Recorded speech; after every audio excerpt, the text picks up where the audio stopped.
Welcome into the Action Network podcast presented by BetMGM. Brendan Glasheen in the host chair, joined by Action Network NFL contributor, expert Brandon Anderson. Today's episode, early NFL playoff bets. We welcome back Brandon. We did an episode going back to last week, doing some long shots with the draft now being over and getting set. I think the latest stuff we really had to consume was rookie mini camps. But today we're examining the playoff outlook for the 2024 season. We'll be examining this outlook through the framework of risers and fallers, selecting six of each, 6 fallers, 6 risers, because the trend in the NFL is if you make the playoffs, half the field normally doesn't get in the next year. And then 7 new teams end up getting in with the new format of 7 teams in each conference. So let's discuss a little bit more about this framework and how Brandon categorizes risers and fallers. It's kind of like what I just said, Brandon, about teams that get in last year. There's a half a dozen that are not going to get in the following year, but try to help us understand how you go about framing this kind of discussion. Yeah, really, you nailed it. There's not too much more to say about it. Since we switched to the new format, it's been about 6 teams a year that fall out, and then obviously 6 new teams that take their place. Though we have more teams in the playoffs, you might think, oh, well, that means more teams are dropping out. It's actually a little bit less because there's more margin for error, right? If you're the better team, you can be, this isn't a good example, you could be the Bengals that had everything go wrong last year, still went 9-8, almost made the playoffs. They didn't. But there's a lot more room for if things went wrong. So yeah, we're just going to basically start by knocking 6 teams out of the playoffs. And as it turned out, it doesn't have to be this way, but I have 3 from each conference.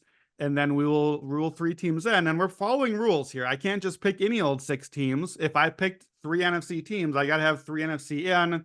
If I knocked out a division champ, I got to have a division champ in.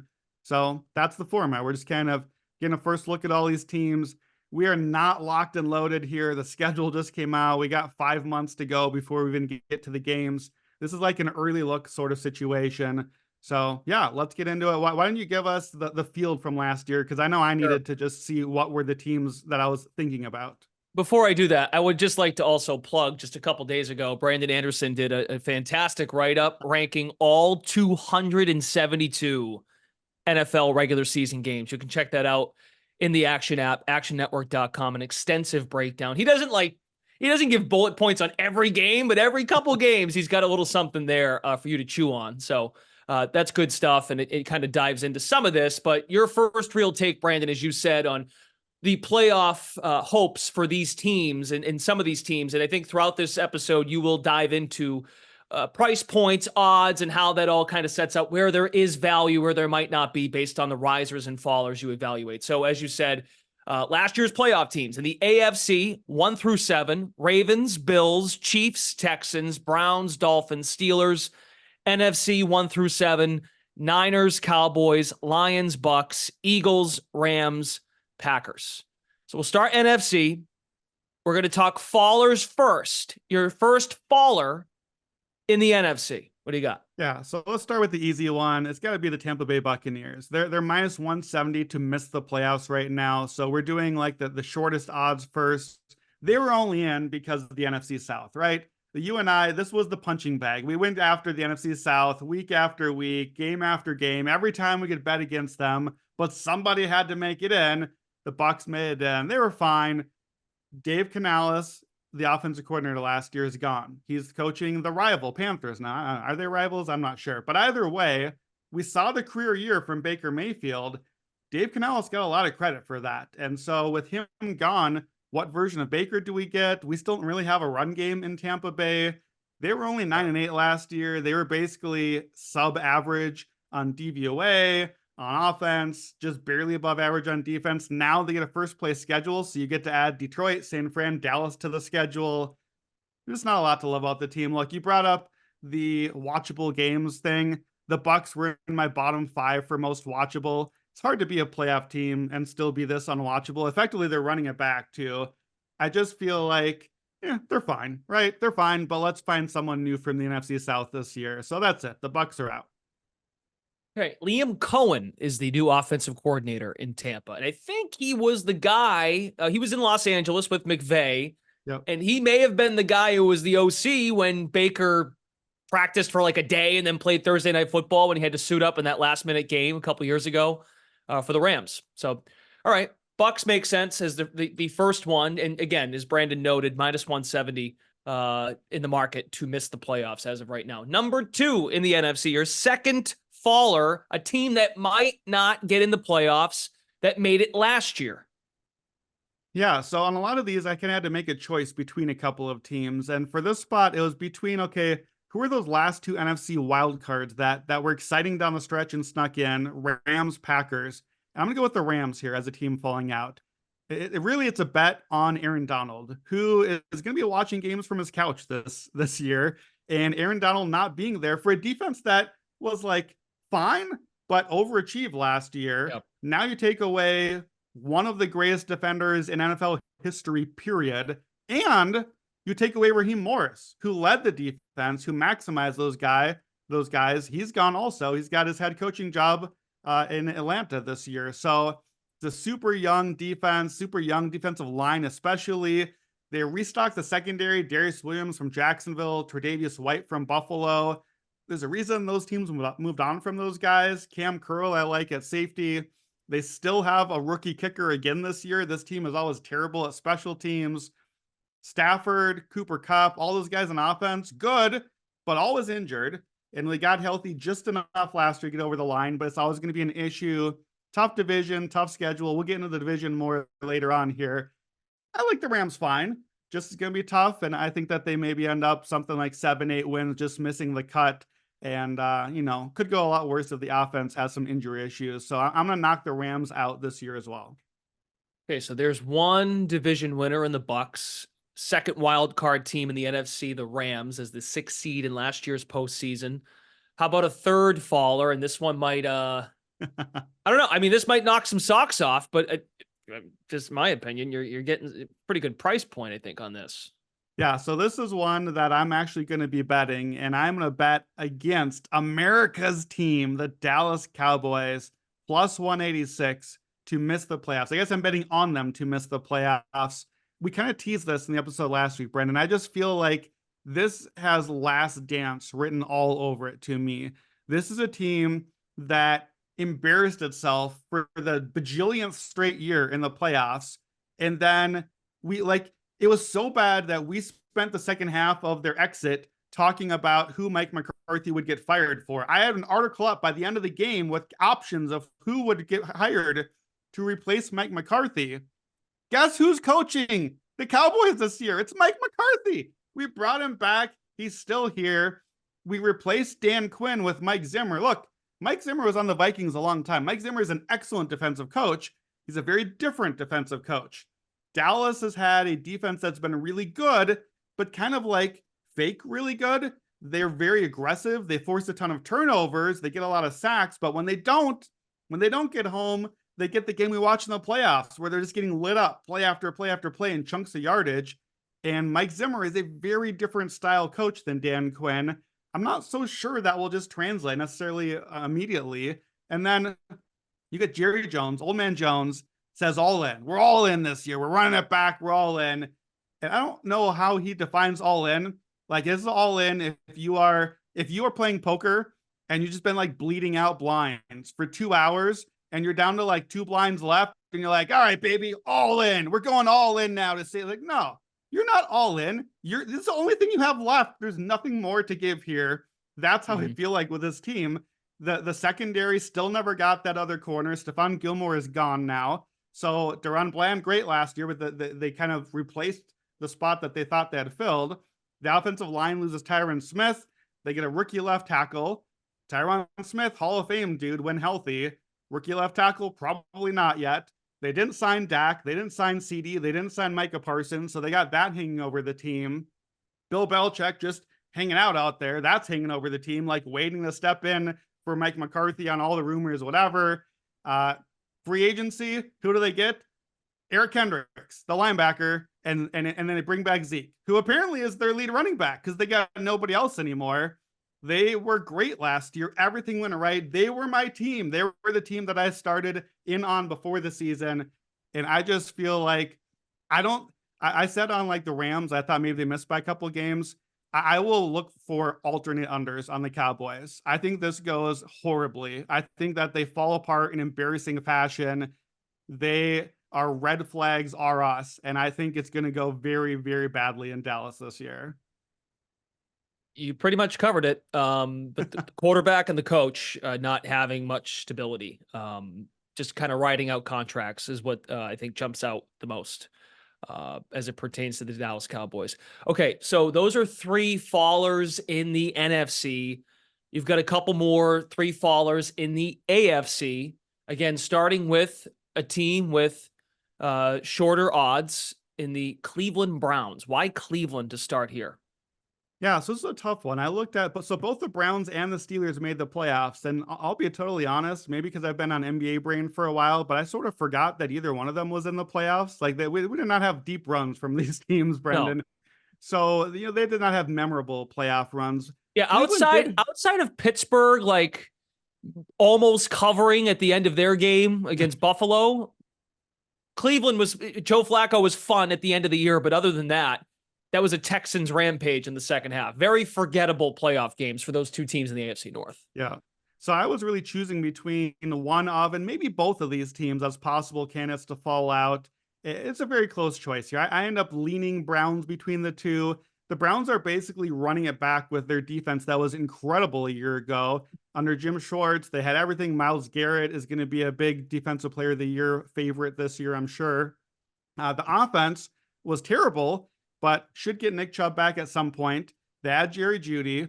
I don't really know what the quarterback is, but it can't really be worse than last year. They went 2-4 with DTR, PJ Walker, and Jeff Driscoll last year. Whatever they got from Deshaun Watson and 250-1 comeback player of the year, Joe Flacco, which I believe is his legal name now, those two guys, they went 9-2 under. So that's not great quarterback play. They didn't have offensive line. Their tackles were hurt all year. They didn't have a running back. They still got over the line. That's how good the defense was. So it sounds like I'm making the case for the Cleveland Browns staying. Here's the problem. Outlier seasons, especially on defense, are really hard to repeat. It doesn't all go that well and that magically, especially defensive outliers. Offensive outliers can repeat because usually the offensive outliers, because you had Patrick Mahomes or Josh Allen or one of the all-time elite quarterbacks. Mm-hmm. Defense is a different version of that. And usually you regress some amount.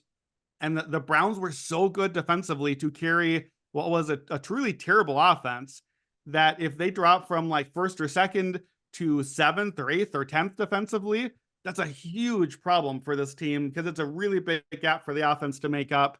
Alex Van Pelt, the coordinator, is gone for Ken Dorsey. I don't know about that. It could be an upgrade. I know our producer, Matt Mitchell, would say otherwise. Ken Dorsey did not have a great exit out of Buffalo. There are things to like here. There are things to dislike. For the Steelers, I actually think the Steelers have a lower ceiling than this team. But our guy Arthur Smith there, I think, really raises the floor offensively. He calls the plays now. They got a first-round tackle and a second-round center. They've really invested in that line, and that's Arthur ball, right? You're going to run the football. And I trust Pittsburgh's defense year over year, based on what we've seen under Tomlin for decades now. I trust them to be very good and closer to the caliber of Cleveland's defense, where Pittsburgh's offense, I trust to be stable at least. We don't know if it'll be Russell Wilson or Justin Fields, but the run game, the boring run game and play action for Arthur Smith, I don't think lets Pittsburgh really go anywhere. I think their goal is to keep the plus 500 streak alive, right? And make the playoffs again, have another forgettable exit. That's what this team looks like.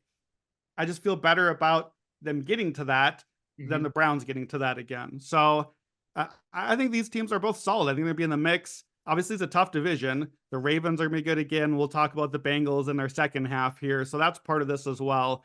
But I'm going to have the Steelers just barely staying in, forgettably so. And I'm going to have the Browns out. So Cleveland, what are the odds here? Cleveland is minus 152 to miss the playoffs. Cleveland and Pittsburgh meet on Thanksgiving, November 21st, and then they meet again December 8th. So their two head-to-head meetings are later in the year. So that's interesting, just to your point, to see if indeed Pittsburgh does stabilize and we're Cleveland is at with Deshaun Watson, in theory, being their quarterback for the entire season. In theory. Yeah, well, you gotta add that caveat. This one surprised me. So again, Brandon gives us the doc. He maps this out for me to help direct traffic here. So as you said, Cleveland was the 5 seed last year in the AFC. They faced the Texans as the 4 seed, the winner of the AFC South, and one of your 3 fallers in the AFC, the Texans Island. What is wrong with you? What's happened to you? Islands are only good for one season, Brendan. We got to ride it out. We got to cash in, and then you got to get out when the getting's good sometimes. And I get it, man. My fiance watches Survivor. It's like the season's over. We're on to the next one. I get it. I've learned your things. Seattle, Houston. Quick tease. When we get to the risers, there might be a new island for this coming season from Brandon. Yeah, I mean, I was looking for the new island, but you can't stay too long. As soon as that island starts to overpopulate, you're out of there. You got to get to the next island. The prices have flipped on you. And to me, that's a little bit what I'm seeing from Houston this year. You got coaching staff we love, stuck together, second year. That should be good. A lot of expectations on this team, though. They bring in Mixon. They bring in Stephon Diggs. That's good, but I'm not sure that it's like that good. Like Mixon, it's floor-raising options, but these are not the stars that they once were. Similarly on defense, they bring in Autry and Danielle Hunter on the line.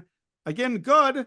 These are the sort of moves Houston should be making when you've got the cheap quarterback. You go and you sign these sort of veteran guys, but these are not the players they were 3 years ago, 5 years ago. So you're inviting in an age and an injury factor here to the equation that they didn't have as much with the younger team last year. The rest of the defense, the linebackers, the secondary, still kind of suspect. Like, this is a team, Brendan, that I watched a lot of last year, as you know, because we were on the island, and that defense did not give me a lot of confidence outside of the front, the line, really. I was going to say the front 7, but the linebackers were terrible, so I can't even include them here. It's a team that we're excited about, right? We want to watch them. You mentioned my schedule release thing. Texans were top 5. They're going to be on TV. We're going to be excited. We want to watch Stroud play. I don't disagree with all that. I'm still on enjoying Texans Island, but don't forget how hard it was for them to make the playoffs. They had to have a lot go right. They had to win close games with Stroud making big plays multiple times down the stretch. And they still had to go get that week 18 win just to get the win, just to get into the playoffs and outlast the division. And frankly, none of that would have mattered unless Jacksonville completely tanked down the stretch anyway to open the door. So we're going to cash our Texans Island. We're going to spend our money all everywhere. We get credit. We're victory lapping, baby. But let's not forget what helped us along the way. Like, we got plenty of help and luck to even things out. I don't think Texans will be bad. I just think that growth is not always linear. And we love to hype the young team and jump in. And there will be times for Houston. And maybe it will be this year. But I'm going to bet against it being now. And it's a tough division. I think that there will be other teams in that division to keep an eye on. So Houston plus 170 to miss the playoffs. If you're ready to jump off the island, this might be a spot for it. Yeah. I would wonder, that might be the best price you can get on that. Right. Like, I mean, obviously you have time before week 1. I mean, and that goes with all of this that we're talking about. But I think curious if it gets if the odds, if they increase any more than what they, I think I may disagree with you on that. I haven't checked the schedule yet, so I can't remember what they look like. You wrote about every game. You don't have this memorized yet? I mean, I have just my 272 rankings memorized. That's it. You and I both thought Texans would be playing week 1 in Kansas City, and then they gave us Baltimore instead. So here's my caution to what you said about Houston. Yeah, I think Houston is the buzzy team that everyone is going to want to hype. Like, Houston's the team that is going to be everyone's Super Bowl sleeper pick this year. Everyone wants to get a piece of Houston because that's how it works with islands. Everyone wants to come to the island after you already discovered it and like sold your real estate for more money. So I think Houston is the team that, like, this price can really only go in one direction, and it can only help us because the more people believe in Houston, the more people hype them up, then That's actually true. the missed playoffs odds have to go longer to even that out. So I don't know, you have to rush in on this and depend on the schedule as well. I think there will be chances before the season, but during the season too, to possibly fade a team that's going to have a lot of hype and maybe just a little bit more hype than they ought to. Okay. You might be right. I mean, plus their first couple weeks are not too bad. Indy, Chicago, Minnesota, Jacksonville, Buffalo, New England. First 6 weeks of the year. That's not bad. But I hear you. Like, that's a good point. I was thinking more about when the season got underway, but yeah, the buildup and the people being, yeah, I think the Packers are that team in the NFC. The Texans are that team in the AFC. Are people just the public team that people are buying in on? Okay, one more faller.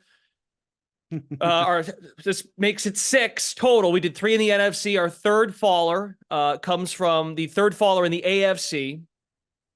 Now, I want you to compare the two teams here because I think this reflects that one of these teams could be in. You have the Buffalo Bills as your final faller of 6 overall in the NFL playoffs, the third in the AFC, and you want to weigh in on how it's kind of going to come down to these two, Buffalo and Miami.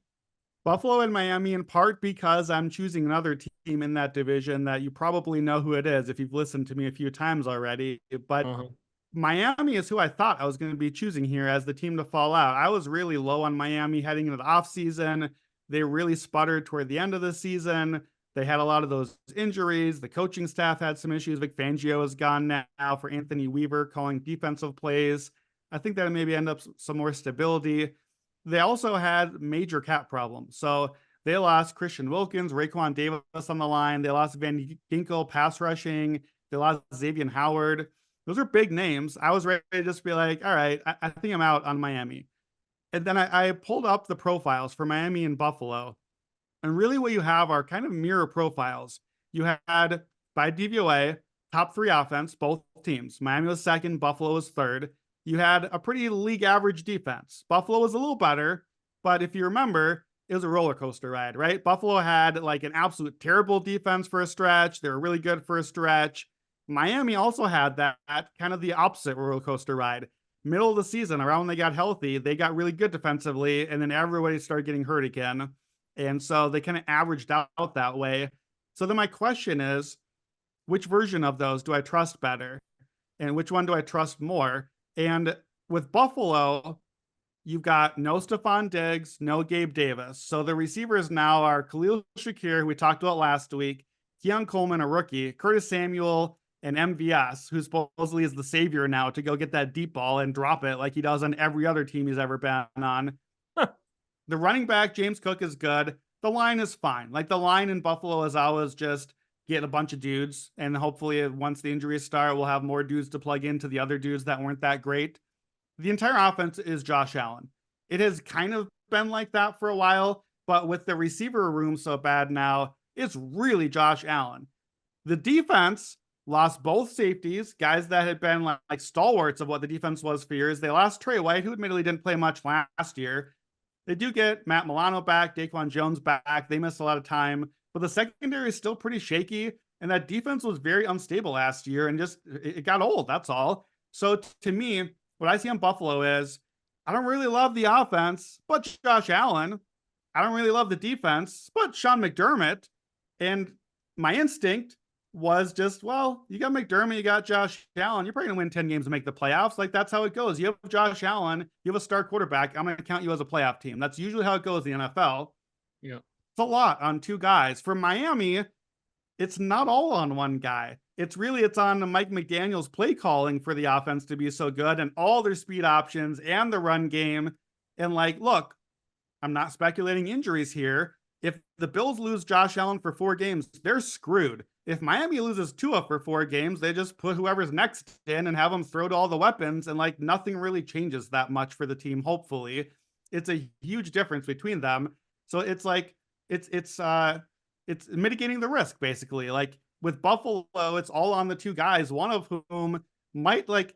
There are some faint whiffs with Buffalo on like the last dance thing I described with Dallas, where it's like, all right, really? We're just running the formula back again while we're like kind of bleeding out along the way here. This surprised me, to be honest. I didn't know that I would be picking them coming to this exercise. They are plus 180 to miss the playoffs. It's obviously going to be a tough schedule. They won the division. They're always going to have a tough schedule that way. I was curious. Our producer, Matt Mitchell, is a huge diehard Bills fan. And coming on today, I was wondering how he would feel about this, because I fearing, if I am properly honest here, I was fearing how he would feel about this. And he's feeling some of the the same issues here that I'm not sure the Super Bowl ceiling is there anymore. And it feels like we're just trying to hang on to the just get in the playoffs mode. Yep. And this feels like a team where Josh Allen will be like the MVP favorite in week 6 because he's doing everything. And then they fall apart by week 12 because he's doing everything. Like, you don't want to be that valuable to a team.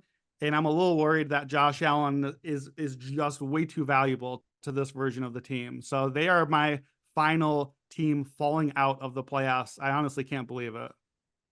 This year feels bridgy. It's a bridgy year for the Bills, right? Yeah. Trying to reload and try to truly build it. I mean, the difference with them and the Cowboys is they got Allen, they got a deal done. And Allen's obviously younger than Dak. So I would also note, you mentioned Miami. The Dolphins do finish with 2 games in the Northeast, or they head up from Miami, Cleveland and New York to wrap up the year. They get the Bills at home early September. Are those Northeast games outdoors for Miami? Yes. Yeah, that's no fun. That's not great. Well, that's what I mean. But that ties into what you're going to discuss. So if you're down on the Bills and you're considering Miami, that's a tease as to who there might be a new winner of the AFC East. So I think with a lot of what you said of the 6 fallers, 3 in the NFC and 3 in the AFC, we can rapid fire here because I think folks can put 2 and 2 together with what you have falling, who rises. That's why we fall, Bruce, to pick ourselves up, to learn to pick ourselves up. I botched that so badly. Okay, so you discussed Browns, Steelers in the fallers segment. Give us your first riser. Who makes the playoffs, who didn't make it last year? Yeah, the Bengals are the first pick. They're a team we don't need to say too much about as far as making the playoffs. They're like the 4th Super Bowl favorite right now. So obviously we are assuming they're going to make the playoffs. It was kind of a lost season in many ways. Joe Burrow played 10 games. He really was hurt for at least half of those games. Like, he was not the Joe Burrow that we know. T. Higgins missed 5 games. They get him back. We didn't know if he would be around still. They replaced Mixon with Zach Moss. I think that's fine. The offensive line gets a little better. I think the biggest thing that happened for this team in the offseason is they brought in at safety Geno Stone and Von Bell. This is a team that had safeties for years under Lou Anarumo that did everything. Safety is really important for this defense. And then they went with the young guys last year, and he saw that and was like, never again, my guys, never again. Like, he got them out of here and brought in some veterans. Well, they're not out of here. They're on the roster still, but they are not the lead safeties anymore. So I think the defense, that was created last year. The offense still finished 11th in DVOA, even without Joe Burrow for like half of the season. Mm-hmm. So I think the floor is very high here. The Ravens, they lost a bunch of dudes on defense. They lost some guys on the line. They lost Mike McDonald leading the defense. And if you look at the schedule, Baltimore finished first, Cincinnati finished last. How scheduling works is that means you have 3 games different from the other team. Baltimore has the first place schedule, so they have to play Buffalo and Houston, and then you get 1 extra random NFC game now because that's how the Game 17 thing works. They get the Bucs, who are division winner. Cincinnati was last place, so they get, instead of Buffalo, New England. Instead of Houston, Tennessee. Instead of Tampa, Carolina. That's a huge swing of 3 games right there. Nothing to do with the dates or the schedule announcement. That's just how it goes. But I think it's a good spot. You can't bet the Bengals to make the playoffs because what are they, minus 210? That's not a price worth paying. They are plus 170 to win the division. You know I love my worst to first division winners. The Bengals qualify. They were worse than the division, and I think that there's a pretty easy case that they may be the best. So if you want to bet the Bengals, you can't bet the playoff odds. You can bet the plus 170 to win the division based on that schedule and just kind of the way things are trending here. Okay, second riser coming out of the AFC. We're doing AFC first for the riser. So connecting dots, I'm fascinated to discuss the Jets because you have the Jets as a riser. If you tuned in to our long shot pod, you did a lot of Jets discussion, Aaron Rodgers MVP. Brandon, now seeing a schedule, because we hadn't seen each other or spoken to each other until we got a schedule. 3 games in 11 days to open the year. And the league clearly decided we're going to get these guys on national TV as much as possible before their bye week. The Jets bye week, I think, is week 12. Yes, week 12. 6 of their first 11 in a standalone spot. They've got a London game, Monday night twice, NBC once. They're on Prime Video once. So they're doing their part to try and make sure we capitalize on the Jets being interesting / in it at the beginning of the year. That has to at one point factor into your NBC. I should say NBC twice, ESPN Monday Night Football twice, Prime Video twice. Holy cow, they're on prime time a ton. But it doesn't. You don't seem all that concerned in terms of how it ends. What's the handicap on the Jets to rise with the Bills and the Dolphins being in the division too? Yeah, so I think it's interesting that you note about the schedule that they're putting them on at the start of the season. And I think that's telling with this team because I think everyone expects the on-paper Jets to be a pretty good team. The question is how long the on-paper Jets actually make it onto the field. Because what do we have here? We got Aaron Rodgers, pushing 40 now, coming off the Achilles injury and all the other Aaron Rodgers stuff. So we don't know, but I'm going to choose to assume Aaron Rodgers is at least a top 10 quarterback if he's on the field. He has usually been a top 3 to 5 quarterback. So I'm already giving a buffer zone there. But him out there instead of whatever the heck they had last year, like literally number 32 in quarterbacking is what they had last year. Going from horrendous and damaging at every turn and whatever other thesaurus you want to throw out, like actively making your team lose despite top 5 offense or defense, top 5 special teams. The Jets were dead last in offense because they had no quarterback. Replacing that level of quarterback deficiency with even just Kirk Cousins type level, if that's what Aaron Rodgers is at this point, even that is a huge, huge swing and upgrade. And the offensive line is a big swing. They got Tyron Smith. We talked about him with Dallas. He's here now. Now he has to stay healthy, but when he does, he's awesome. About as good as any offensive lineman. Elijah Vera-Tucker hopefully is back this year. They signed Mike Williams, so they've got him and Garrett Wilson, who I've mentioned as an OPOI contender. Why this team is loaded early on the schedule is because every guy I just mentioned, Aaron Rodgers, Mike Williams, Vera-Tucker, Tyron Smith, we're all kind of draft pick, a mature draft pick by the Jets. I thought they were going to go and take a Dunze or a shiny new toy like Bowers. Fashanu was the smart, objectively, I think, correct pick too at offense. Yeah, they added the swing tackle there, which is important because the point about the other veterans is that we're not really too sure if he'll be playing in October and November and December because they all get injured every year. So this is a team where it could go very poorly with.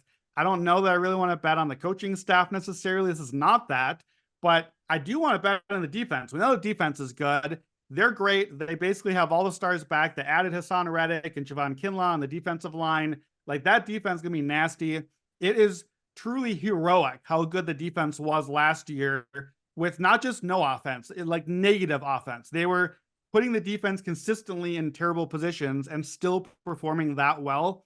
So again, to switch from a bottom 10 offensive line to a top 10 offensive line and the worst quarterback situation to whatever Aaron Rodgers can give you is such a huge swing with the great defense, with the special teams.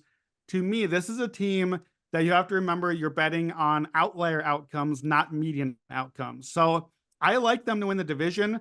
They've got pretty good odds to win the division at plus 240, but I don't mind if you want to skip that one and say, okay, but if they win the division, haven't they won 11, 12 games at least? Because it's a tough division. Miami, Buffalo are going to get some wins.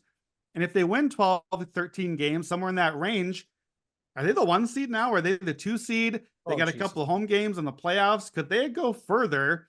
And I think you want to bet on the outlier outcomes for this team. If you want to bet on under 7 wins, fine. That's an outlier outcome too. Maybe things go horribly and all the guys get injured. I'd be fine betting both sides of the outlier. I just think the positive upside of what things could be if they go right is so good for this team.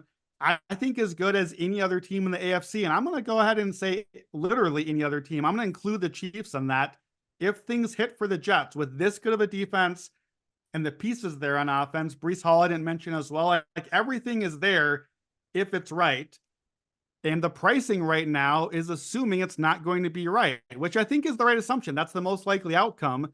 But we don't care about most likely outcomes. We care about what if we get that top 3 percentile outcome as a better. When you're betting a long shot, that's the team you want. And I think the Jets are not being priced appropriately as a long shot. They're being priced for their median outcome.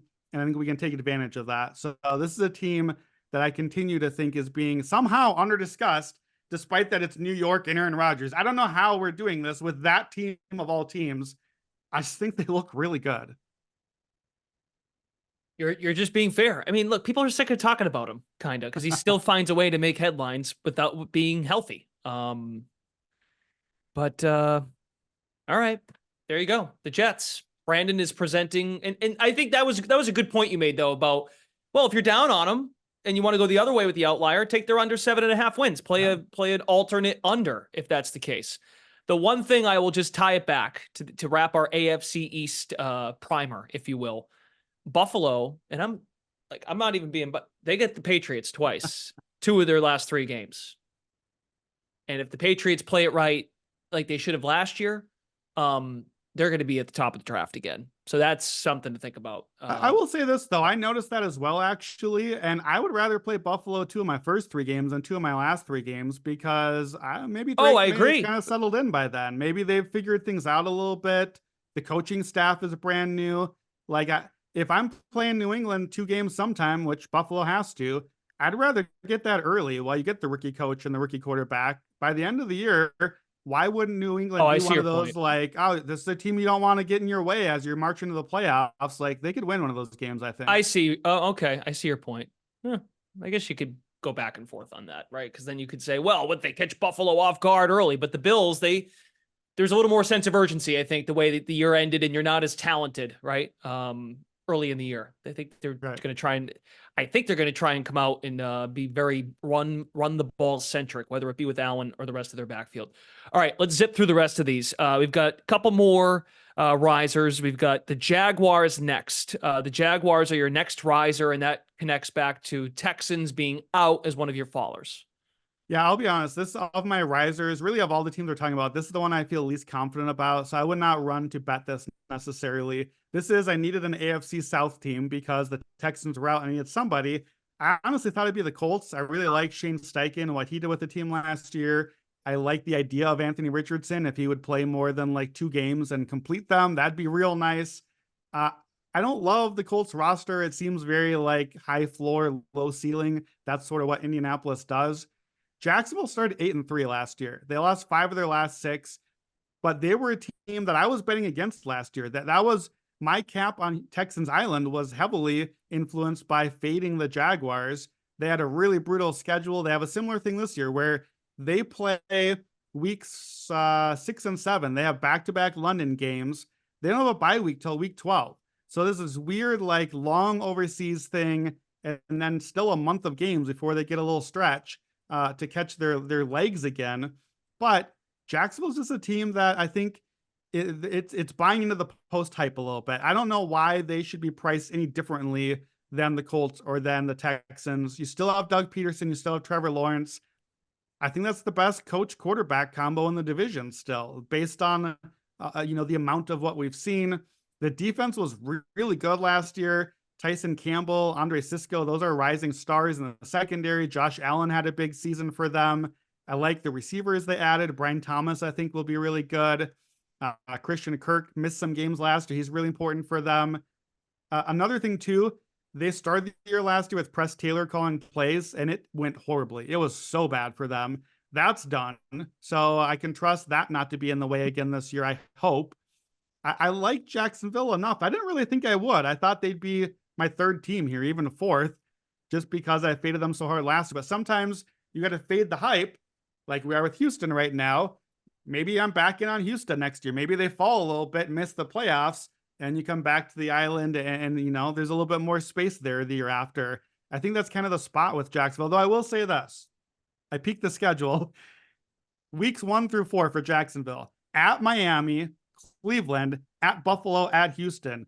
Woof. That is a rough opening month schedule. So I'm not totally convinced on them, and I'm not betting them right now because to me, you mentioned Houston's schedule being pretty soft starting out. This smells like a spot where Houston starts 4-2, Jacksonville's like 2-4, and then now when the hype is really gone between, that might be the time to buy in. So, and maybe it'll be the Colts buy into the Texans missing the playoffs, possibly. Exactly. Okay. All right. Fair enough. Okay, let's go to the NFC. So you got three risers in the AFC: Bengals, Jets, Jags.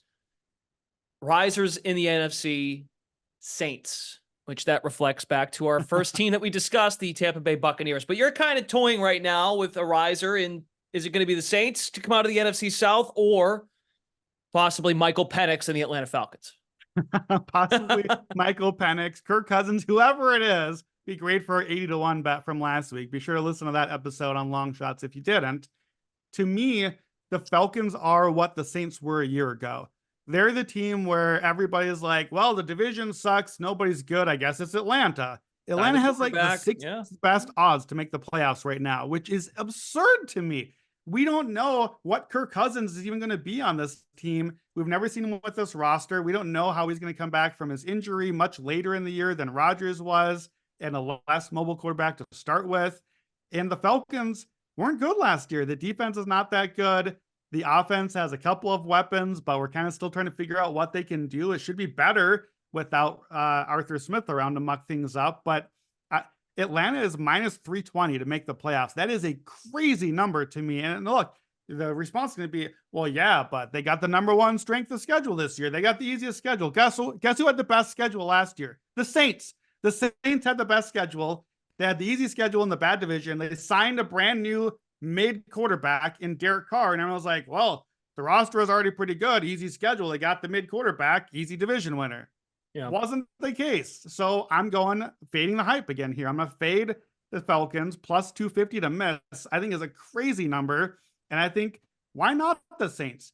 I would rather have Derek Carr in year 2 in the system, healthy, I think, than Kirk Cousins, new system, in a guy that's bounced around a little bit in his career and coming off the injury. I don't know. I think Derek Carr in a second year. Now, granted, he gets a new offense too, so maybe that doesn't count for him. It's Clint Kubiak now. I think that's good for the team. Could be tough on him. But what I like about New Orleans, I think they have the best unit in the division, which is their defense. The defense has been good year after year after year. I love to fade Dennis Allen, but Dennis Allen with the defense is always very good. They added Chase Young. They're going to get more Lattimore this year. He missed half the season. They get our guy Kool-Aid McKinstry. Big smile. We love him. We love a little Kool-Aid on the defense. I think the defense is good. I think Derek Carr is fine. I think there's a high floor here. And in the NFC South, don't you just need a floor? Don't you just need to get 9 wins? The Saints won 9 games last year. The Saints almost made the playoffs last year. And really, they were the better team than the Bucs. They just didn't quite get in. So I think this is just kind of mispriced. I think this is an eagerness to buy the hype on Atlanta. And it's, I'm kind of anti-hipster on this one, I guess. And I just think we'll buy the post-hype on the Saints. And I think they're the team to back here. Yeah, if they can, if they can get one more run out of their defense, and they got a little younger, as you noted on some of their draft picks, they signed young. They can stitch it together and be just a bit healthier. That makes some sense. I would just throw in quickly the Michael Penix number to lead all rookies in passing yards is down to plus 5,500 now. Oh, man. We moved the markets, Brendan. There you go. All right. 2 more. Second riser out of the NFC. What do you got?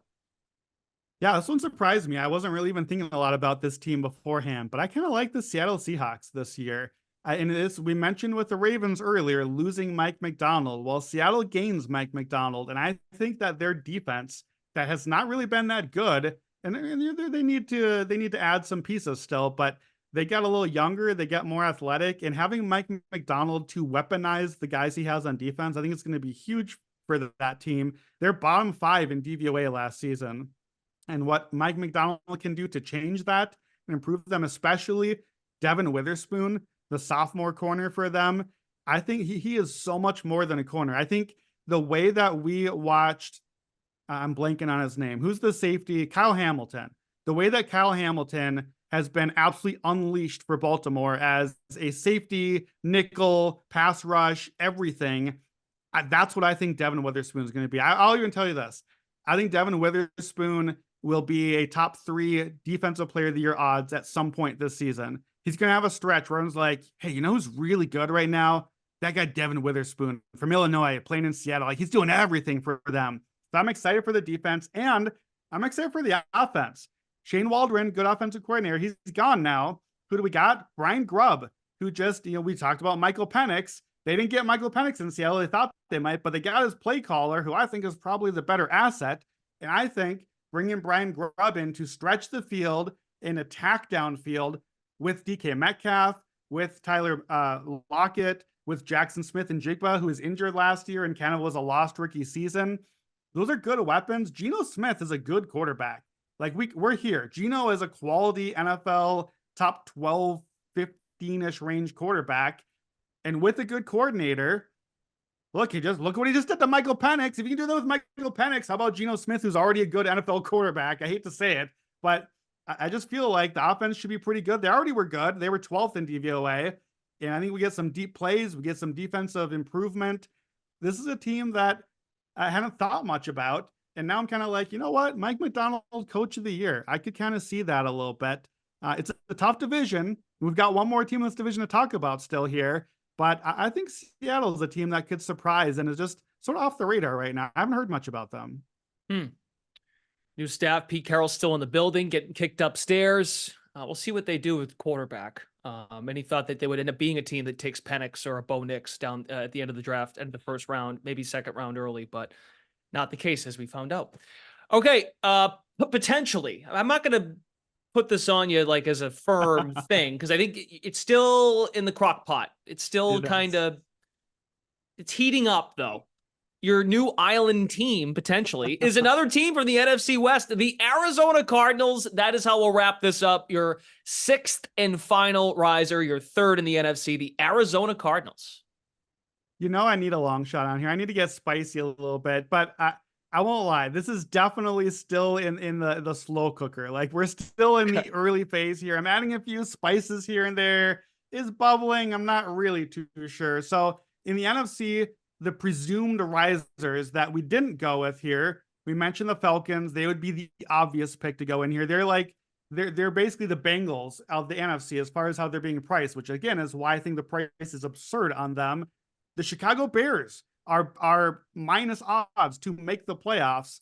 I can't get into the Bears here. We're out low on time, but I think that's a crazy number too. I can't go with the Bears here in a rookie quarterback. I'd rather have the quarterback that everyone's comparing Caleb Williams to, Kyler Murray, who should get a full season from him with a stud receiver now. Marvin Harrison Jr. is that dude. He's going to step in right away, add a lot to this offense. With Kyler Murray, they were the number one rushing team down the stretch, back half of the season. To me, this is a bet on Marvin Harrison and Kyler Murray, but it's especially a bet on the coaching staff. I really, really like Drew Petzing's offense last year. He's a dude I knew like nothing about going into the season, and we saw them really just take guys off the scrap heap and a team that I thought was easily the least talented roster and really make a real offense out of them. Now he gets some pieces. Now he gets Kyler Murray and Marvin Harrison Jr. The defense, you got John Gannon coaching. You got Nick Rallis leading the defense. They got their work cut out for them. I'm not going to lie. The defense lacks a lot of talent. Like that's the problem with this bet is it's just not a great defense. So we're going to really have to rely on coaching to pull the defense together. You get a fourth place schedule. So that means in the NFC, you get to play Washington, you get to play Chicago and Carolina. So that's good. But they ranked dead last DVOA defensively last year. I believe in the offense. I think this is a top half of the league offense. I don't know if I believe in the defense yet. And then I've been trying out the Cardinals Island thing. Then I got to the schedule. I don't think the NFL believes in Cardinals Island because here's the schedule that we got. We're starting out in Buffalo, who I'm fading, but maybe not to start the season in week one necessarily. Then we got the Rams and the Lions, playoff teams a year ago. Washington, all right, you can win that one. Then at San Fran, at Green Bay. That is a brutal opening six stretch. 5 playoff teams from a year ago. Washington, you get the young quarterback, new coaching. Like, I don't know, man. This might be dead on arrival. Well, we'll see. We'll see Brandon in the Action app week 7 betting Cardinals to make the playoffs. That's my hunch. That might be it. I may be slowly drifting from Cardinals Island to Seahawks Island in the division here. Cause I was already like, man, I don't know. I wanted to fade the 49ers totally. Kyle Shanahan is an all or nothing coach. I think every year he's coached, his team has either made the NFC Championship or missed the playoffs completely. So this all started with who's my worst to first team this year. And I looked at Carolina, and that was a little too spicy for me. And I was like, well, how about Arizona? There's some stuff I like here. But part of worst to first is you got to have a division that's winnable. I don't know with the Niners, and frankly, the Rams and the Seahawks both so good. So I don't know. We're still test driving Cardinals Island. We may end up driving off the cliff and ejecting for another team here. So we'll end with that one. But I'm probably not going to go too crazy on all my Cardinal stock just yet. Okay, very good. Brandon Anderson, great work as always. Just to recap, his 6 fallers in the NFL postseason for 2024-25, falling out of the playoffs. They made it this past year. Buccaneers, Rams, Cowboys in the NFC, Browns, Texans, Bills in the AFC, and his 6 risers that will make the playoffs this year did not get in last year. He's got Bengals, Jets, Jaguars in the AFC, and then in the NFC, Saints, Seahawks, and Cardinals. Some bets, some are not bets. Again, thank you all for listening very carefully. Look for Brandon Anderson in the Action Network app, actionnetwork.com, as this NFL off-season continues, but we're going to get into the thick of things as the summer begins to unfold. We will return later this week on the Action Network podcast with AFC and NFC win totals with Chris Raybon and Stuckey, so get excited for that content as well. Thanks to all of you for listening. See you next time here on the Action Network podcast, presented by BetMGM.